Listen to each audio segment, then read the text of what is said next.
പ്രണയമണിത്തൂവൽ ഭാഗം 9. അത്താഴം കഴിച്ച് എല്ലാവരും ഹാൾ മുറിയിലിരുന്ന് സംസാരിക്കുകയായിരുന്നു. സമയം കുറയായില്ലേ, ഇനി എല്ലാവരും പോയി കിടന്ന് ഉറങ്ങാൻ നോക്ക്, ഗോമതി പറഞ്ഞു. എല്ലാവരും എഴുന്നേറ്റു. മോളും പോയി കിടന്നു, ഗോമതി പ്രിയോടായി പറഞ്ഞു. അവൾ തലയാട്ടി. എഴുന്നേറ്റ് പോകാനൊരുങ്ങിയതും യമുന തടഞ്ഞു. എടതി, ഒരു നിമിഷം. എന്താ യമുന? അത് പിന്നെ കാര്യയുടെ വിവാഹമൊക്കെ കഴിഞ്ഞു, പക്ഷേ ഇവരുടെ ജാതക പൊരുത്തമൊന്നും നമ്മൾ നോക്കിയിരുന്നില്ലല്ലോ. എന്തെങ്കിലും ദോഷമുണ്ടെങ്കിൽ അതിന് പരിഹാരം ചെയ്തിട്ട് മതി ഇവർ ഒന്നിച്ചുള്ള താമസം എന്നാ എൻ്റെ അഭിപ്രായം. അത് ഗോമതി എന്തോ പറയാൻ വന്നത് ഭാര്യയുടെ കയറി. യമുന പറഞ്ഞതിലും കാര്യമുണ്ട്. ഗോമതി അത് കേട്ടത് അമ്പായിരുന്നു. അതിന് ഹരിയുടെ ഇതിലൊന്നും വിശ്വാസമില്ലല്ലോ, പിന്നെന്താ ഇപ്പോൾ ഇങ്ങനെ പറയുന്നത്? ഗോമതി അമ്പരപ്പോട് ചോദിച്ചു. അത് പിന്നെ മുൻപ് നീ എന്നെയും കൂട്ടി ഒരു ജോസിയുടെ അടുത്ത് കൂട്ടിക്കൊണ്ടുപോയപ്പോൾ അയാൾ അവൻ്റെ ജാതകം നോക്കി പറഞ്ഞിരുന്നില്ലേ, അവൻ സ്വന്തമായി സംരംഭം തുടങ്ങി വിജയിക്കുമെന്നും ഇന്ത്യ മുഴുവനും പ്രശസ്തനാകുമെന്നൊക്കെ. അതുപോലെ ഒക്കെ നടന്നില്ലേ? മാത്രമല്ല അവൻ്റെ വിവാഹം ഒരിക്കലും പ്രതീക്ഷിക്കാത്ത സമയത്ത് നടക്കുമെന്നും നമ്മൾ പ്രതീക്ഷിക്കാത്ത ഒരാളായിരിക്കും അവൻ്റെ വധു എന്നൊക്കെ അതും സത്യമായില്ലേ? വിവാഹശേഷം കുറച്ച് ദോഷങ്ങളൊക്കെ ഉണ്ടാകുമെന്നും അയാൾ പറഞ്ഞിരുന്നില്ലേ?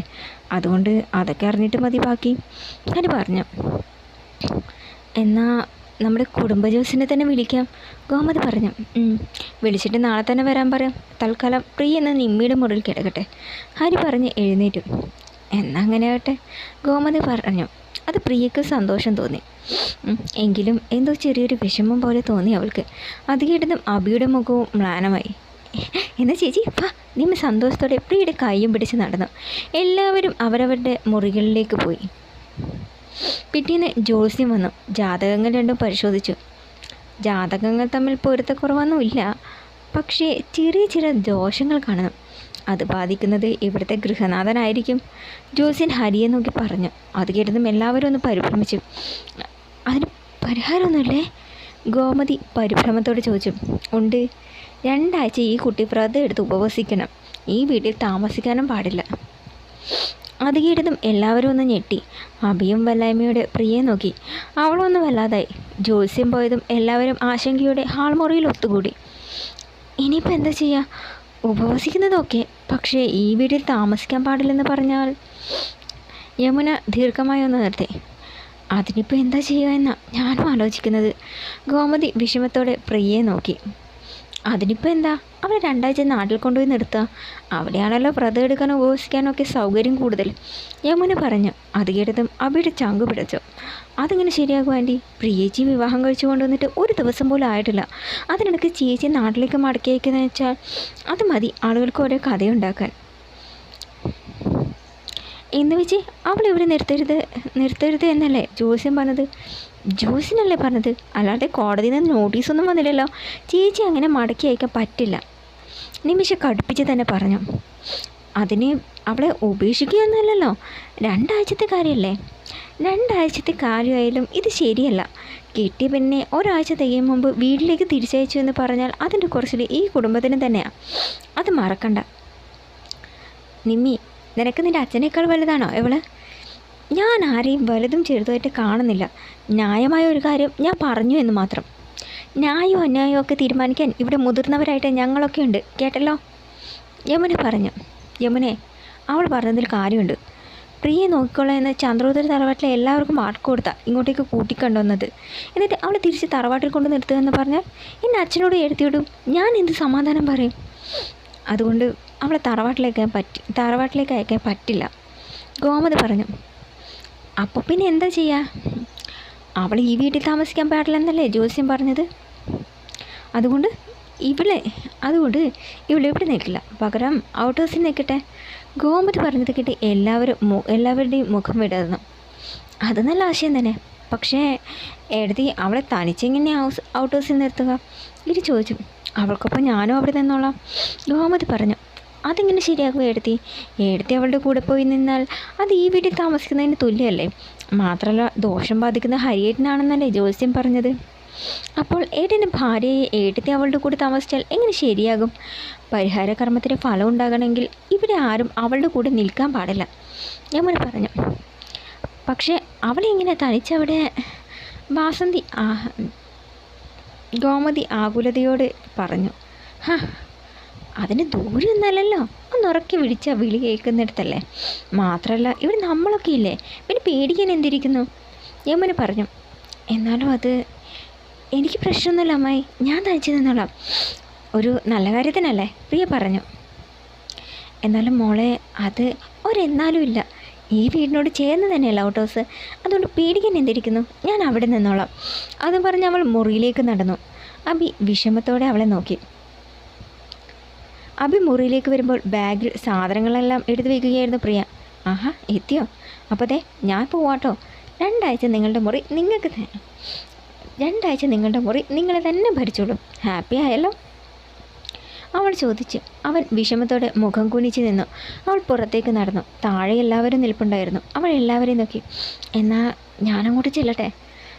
കീ ഞാൻ ഡ്രൈവറുടെ കയ്യിൽ കൊടുത്തിട്ടുണ്ട്, യമുന പറഞ്ഞു. അവൾ വിഷമത്തോടെ തലയാട്ടി. പിന്നെ നടക്കാനൊരുങ്ങിയതും നിൽക്ക് എന്ന് പറഞ്ഞുകൊണ്ട് അഭി താഴേക്ക് വന്നു. എല്ലാവരും അമ്പരപ്പോടെ അവനെ നോക്കി. ഔട്ട് ഹൗസിലേക്ക് പോകാൻ പറഞ്ഞ ഉടനെ ചാടി പോയാൽ എങ്ങനെ ശരിയാവുന്നത്? അവിടെ വൃത്തിയാക്കിയൊന്നും വേണ്ടേ? അവൻ്റെ ചോദ്യം കേട്ട് അവൾ അമ്പരപ്പോടെ അവനെ നോക്കി.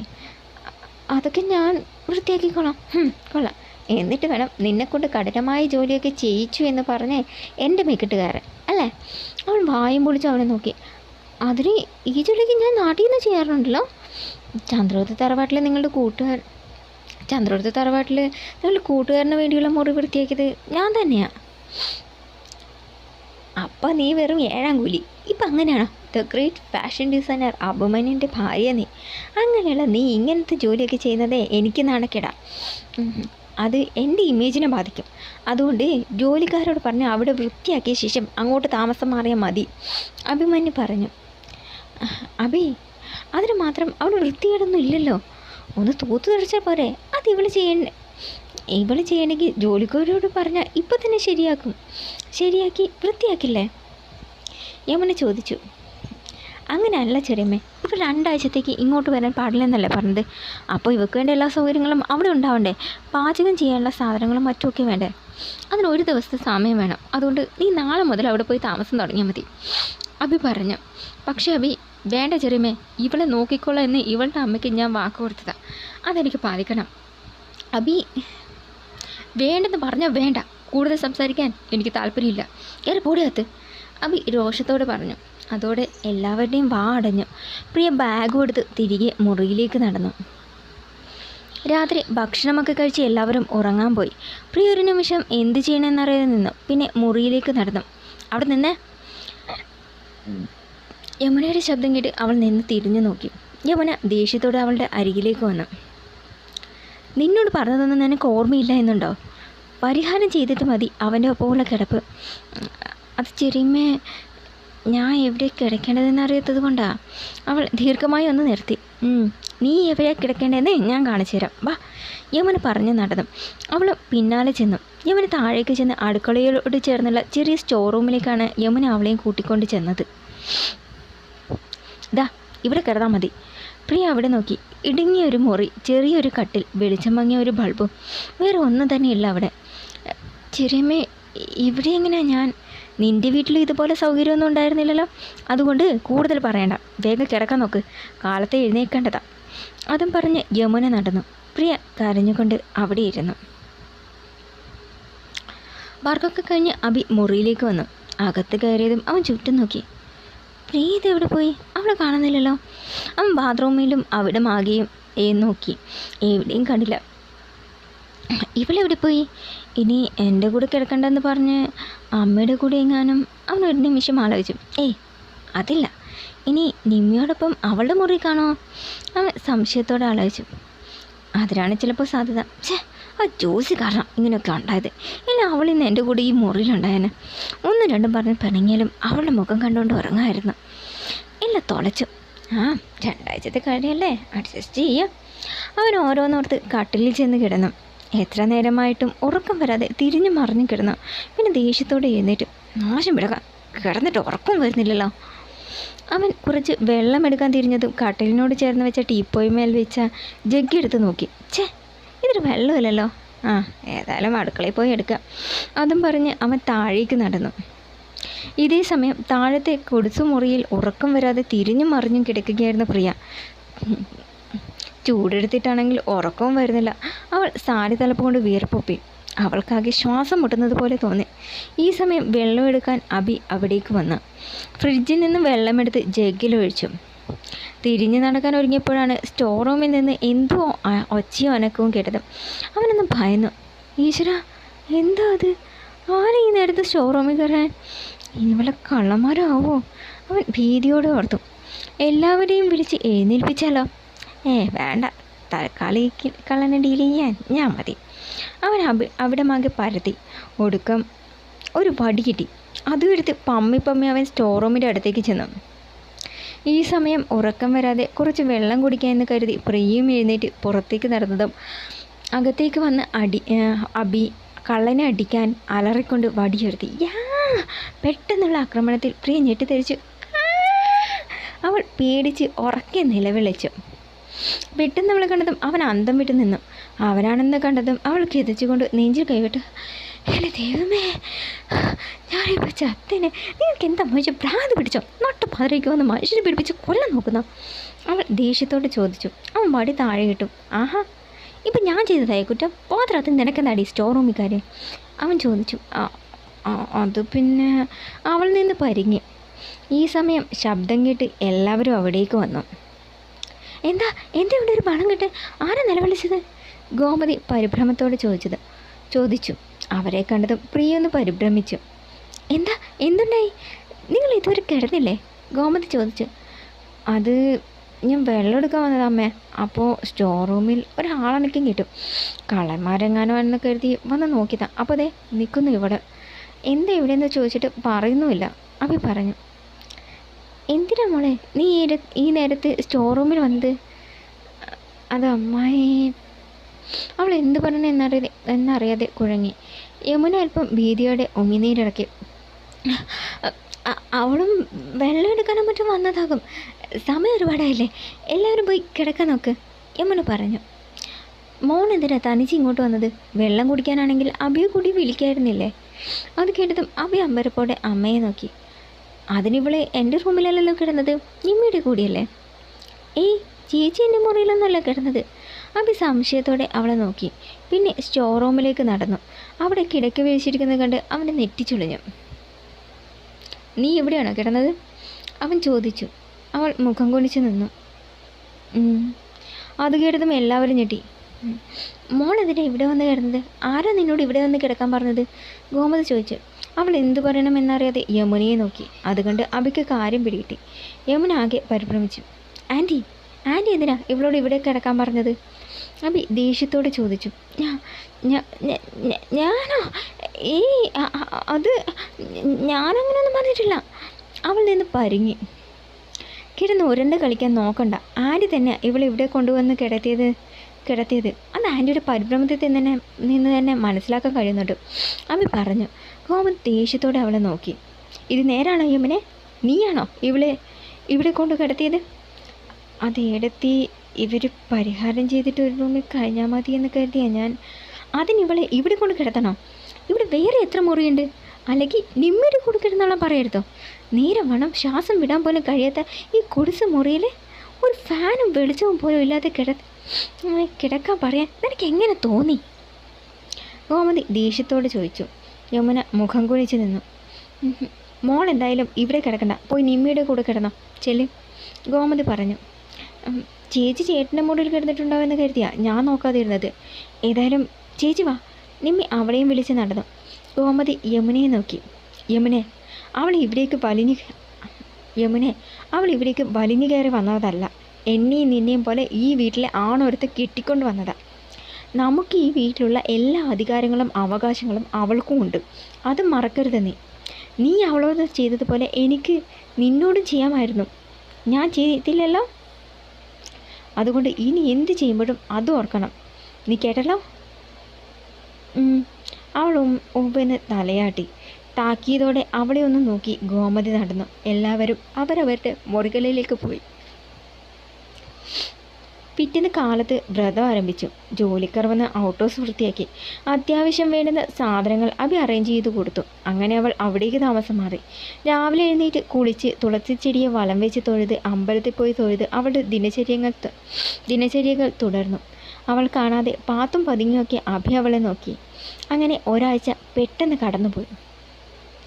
ഒരു ദിവസം ഷോപ്പിംഗ് കഴിഞ്ഞ് മാളിൽ നിന്ന് ഇറങ്ങി വരികയായിരുന്നു യമുന. അപ്പോഴാണ് അകത്തേക്ക് കയറി വരുന്ന നീലിമയെ കണ്ടത്. യമുനയെ കണ്ടതും അവൾ ദേഷ്യത്തോടെ മുഖം വെട്ടിച്ച് നടന്നു. നീലിമേ, അവിടെ നിൽക്കി! യമുന അവളെ പിടിച്ചു നിർത്തി. നീ എന്തിനാ മോളെ കണ്ടിട്ട് കാണാത്തതുപോലെ പോകുന്നത്? എന്നോട് നിനക്ക് ദേഷ്യമാണ്?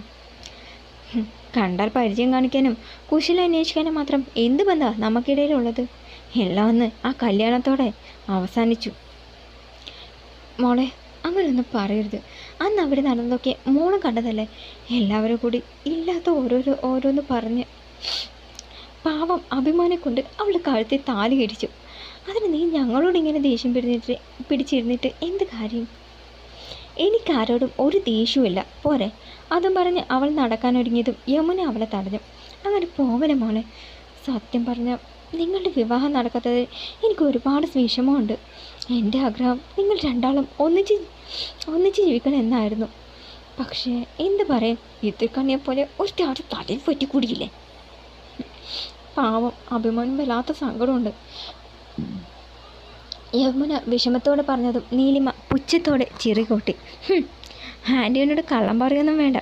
മുറപ്പെന്നെ കിട്ടിയപ്പോൾ എന്നെ മറന്നവനല്ലേ അവൻ. അയ്യോ മോൾ അവനെക്കുറിച്ച് അങ്ങനെയൊന്നും തെറ്റിദ്ധരിക്കരുത്. അവൻ അവളെ കാണുന്നത് കളിയാ. ആദ്യ രാത്രി തന്നെ കൊടുത്തയച്ച പാലും തട്ടിക്കളഞ്ഞ് അവളുടെ മുഖത്ത് നോക്കി ചീത്തയും പറഞ്ഞ് മണിയറയിൽ നിന്ന് ഇറങ്ങിപ്പോയവനാ അവൻ. അന്ന് രാത്രി അവൻ ദീപുവിൻ്റെ മുറിയിലാണ് കിടന്നത്, അറിയോ മോൾക്ക്? അത് കേട്ടതും അവളൊന്ന് അയഞ്ഞു. വിശ്വാസം വരുന്നത് യമുനയെ നോക്കി. സത്യമാണോ ആൻറ്റി പറഞ്ഞത്? പിന്നല്ലാതെ, അവൻ അവളെ കാണുന്നത് കളിയാ. അതുകൊണ്ടല്ലേ അവളുടെ താമസം ഔട്ട് ഹൗസിലേക്ക് മാറ്റിയത്. അവൾ കണ്ണുമേച്ച് യമുനയെ നോക്കി. എന്ത്, ഔട്ട് ഹൗസിലോ? ആ, ജാതകം നോക്കിയപ്പോൾ ചില ദോഷങ്ങളുണ്ടെന്നും അതുകൊണ്ട് 2 ആഴ്ച അവൾ ആരുമായിട്ടും സമ്പർക്കമില്ലാതെ ഉപവസിക്കണമെന്ന് പറഞ്ഞു. അതുകൊണ്ട് അവൾ ഒരാഴ്ചയായിട്ട് ഔട്ട് ഹൗസിലാണ് താമസം. അത് കേട്ടതും അവൾ ശരിക്കും അതിശയിച്ച് നിന്ന് പോയി. എങ്ങനെയെങ്കിലും അവളെ ഇവിടുന്ന് ഓടിച്ചാൽ മതി എന്നാ എനിക്ക്. എന്നിട്ട് അഭിമന്യൻ്റെ ഭാര്യയെ നീ തന്നെ ആ വീട്ടിലേക്ക് വരണം. അതാ എൻ്റെ ആഗ്രഹം. അവൻ്റെ മനസ്സിലെ ഇപ്പോഴും നീ മാത്രമേ ഉള്ളൂ മോളെ, യമുന പറഞ്ഞു. നീലിമ എന്തോ ആലോചിച്ചു. ആ മോളെ, ഞാനെന്നാ അങ്ങോട്ട് ചെല്ലട്ടെ, പിന്നെ കാണാം. അതും പറഞ്ഞ് യമുന നടന്നതും നീലിമ വിജയഭാവത്തോടെ ചിരിച്ചു. അപ്പോൾ അങ്ങനെയൊക്കെയാണ് കാര്യങ്ങൾ.